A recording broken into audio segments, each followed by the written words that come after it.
What's up guys, today on Rebels Offroad, we are going to be doing a brake upgrade on our Kawasaki KRX. And we're gonna be doing it on the cheap. Stay tuned, smash that like button and subscribe for more great content. Let's get into today's video.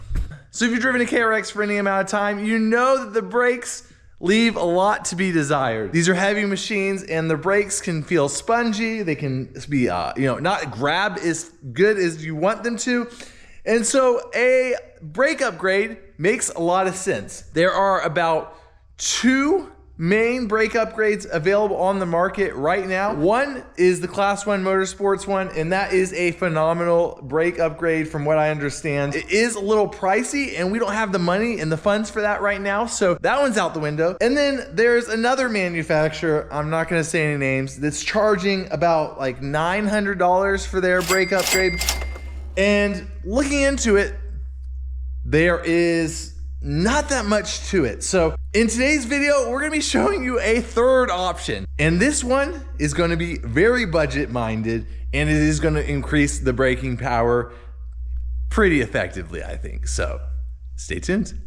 We found a set of these 3-piston Polaris Pro XP brake calipers. Now these are aftermarket ones. These are brand new though. They aren't rebuilt, they aren't remanufactured. These are brand new for the low price of $150 for a set. Yes, you heard that right. For a set of these on eBay, I got these for $150. I'll post a link down in the description where you can find a similar set, but they range anywhere from $150 to about $200 on eBay for a brand new set of these same calipers.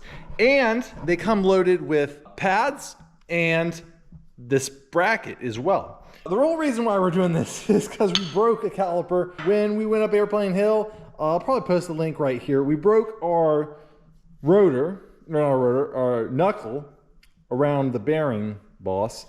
And so that unfortunately also broke our caliper, bent the pins, broke the bracket, all that stuff.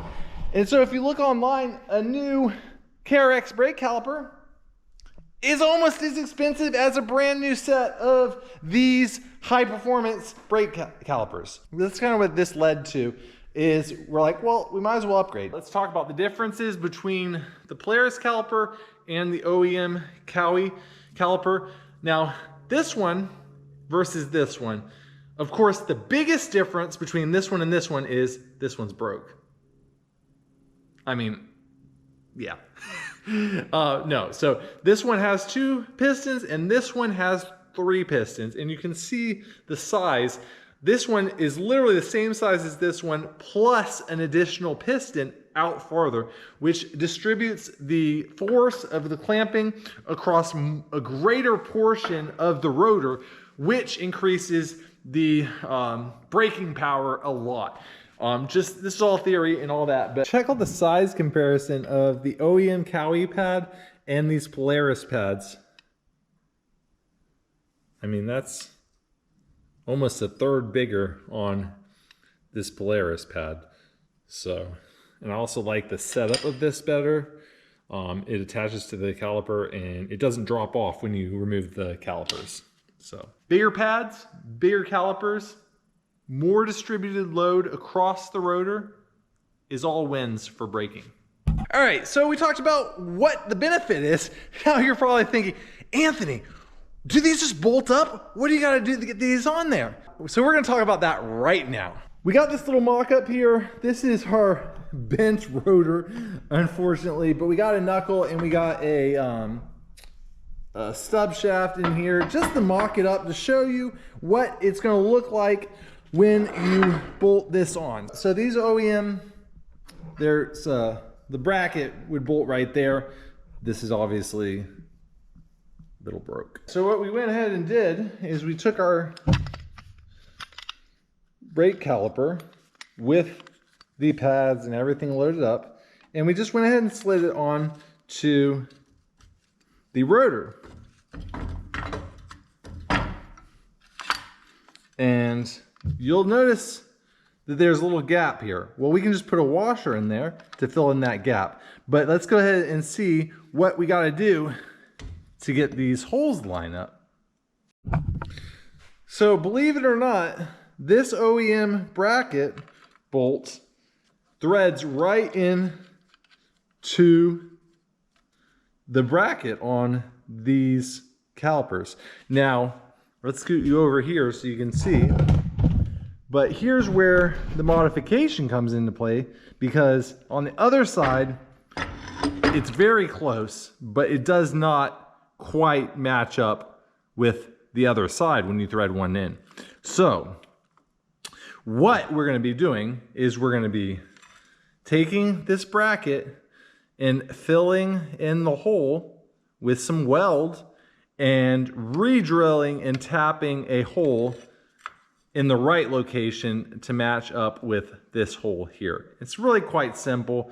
If you have a welder, you can do it yourself. It's super simple, like I said. You can even take a little bolt, grind it flush and weld it, and then use it that way so you don't actually have to fill up the whole hole with weld if you don't feel comfortable doing that. But we're just gonna go ahead and fill it all the way up with weld and then bolt it back up and use this actually as the template for drilling, and then we will tap the new hole for the OEM Kawasaki bolt.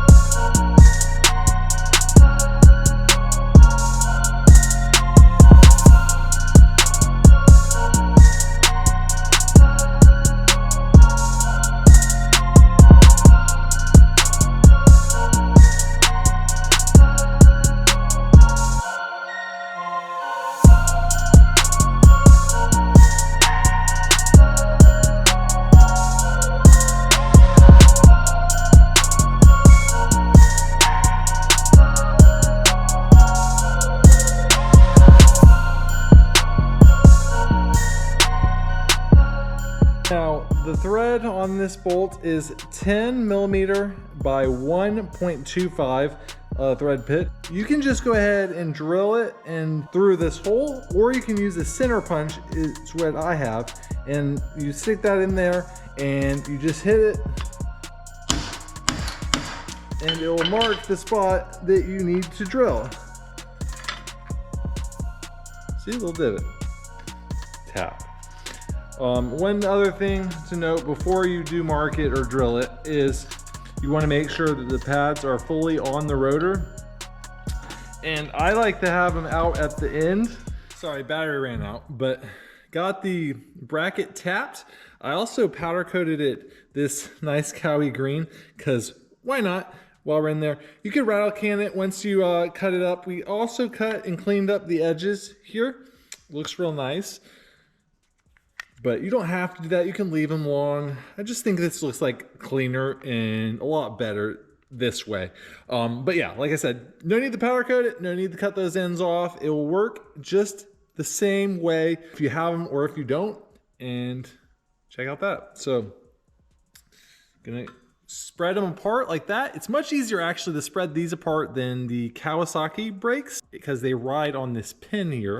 They don't fall out with those clips. Those clips don't get bent or anything like that. So yeah, I like it a lot better already, just for the fact that those brake pads don't come falling apart when you just take off the bracket. Okay, so one thing you might notice is when you put these on, there is going to be a gap between the OEM bracket and this new bracket. You can use spacers or like washers basically, and that actually is a pretty good deal just to go ahead and use some like grade 8 washers. But we got these little stainless steel spacers and they happen to fit in like so, just perfect. And I think that's gonna work pretty well for what we're gonna use it for. Now, you could use washers, and like I said, you'll probably get a little bit better clamping force with using washers than these spacers, but got these spacers for pretty cheap. We're gonna see how they do. The OEM Cowie brake line will not work with the OEM Cowie bolt here. So we have this Polaris bolt that came with these, and we're going to be using that instead.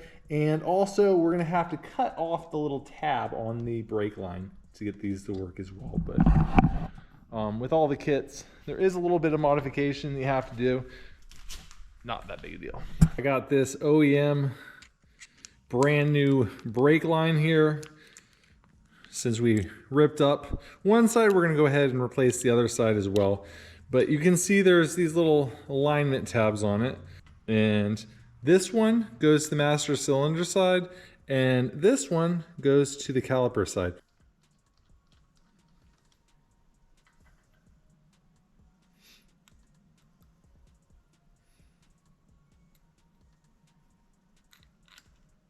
Oh yeah, look at that.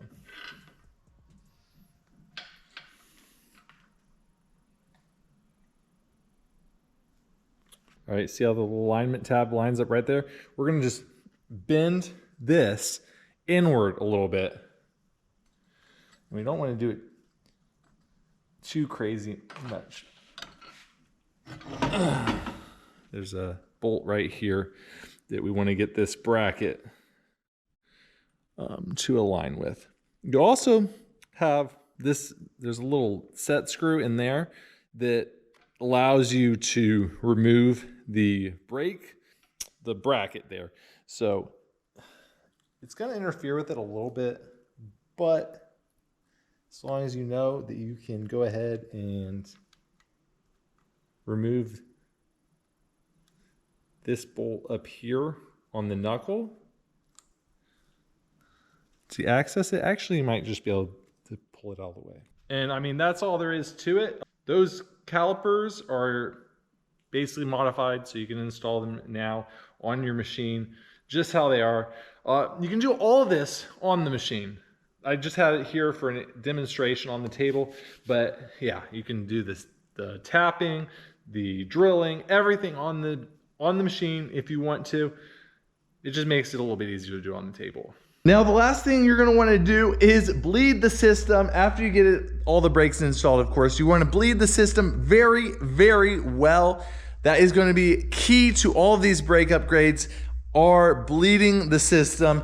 There's a bunch of videos online on how to bleed the system, different methods in which to do it, but you know, you need to be able to bleed the system and get all the air bubbles out of the system so that it's not a super spongy brake pedal feel.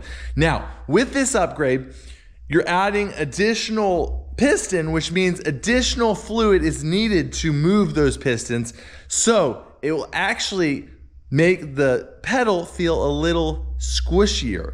And that's just something I have noticed over time using it. It does brake more efficiently and better, but because of the extra movement of fluid needed, the pedal is a little bit more spongy. Now, this can be fixed, of course, with a Class 1 Motorsports Master Cylinder upgrade, which we will do in a future video. If you do these brakes and you do the Master Cylinder, you're still way, way, way cheaper than getting a different kit. So take that for what it's worth. So the biggest downside to these is that they're made in China, most likely. But there's so many parts on your side-by-side that are made in China. Polaris uses parts from China. Kawasaki uses parts from China. Everywhere in the world, you can't avoid it anymore. There are parts even assembled in the US that are made in China. And that's just the state of how, you know, people have gotten these days. And so, you know, if you're going to be saving $500 for the same parts, you know, it's not a bad thing to go ahead and save that money and get your parts in China if you can't afford more quality parts. If you can, and money is no object, and you know you want the absolute best braking in the industry, go ahead and pony up for the Class 1 Motorsports kit, because it's not that much more than getting you know, that other aftermarket company's brand that's exactly the same thing as what I showed you how to make here. So yeah, if you need better braking power, go with Class 1 Motorsports. Otherwise, this is a great budget option. So I've used the brakes for a couple of weeks now, and I'm very impressed with the stopping power. I can hold a hill, you know, I can stop a lot faster, lock up those tires a lot better. The pedal is a little spongier, like I mentioned, but we're gonna fix that with the master cylinder here in the future. And as an upgrade, these are awesome because it's better stopping power and they're less expensive than the OEM setup. So I am not regretting it one little bit. If you enjoyed today's video, go ahead and smash that like button and subscribe for more great content. We'll see you next time. Live life for the fight, yeah, I'm here to get it. I got drive, got sight, always have a vision. I don't lie at night, I be in my feelings. I'ma be fine, need time, and I'll soon be winning.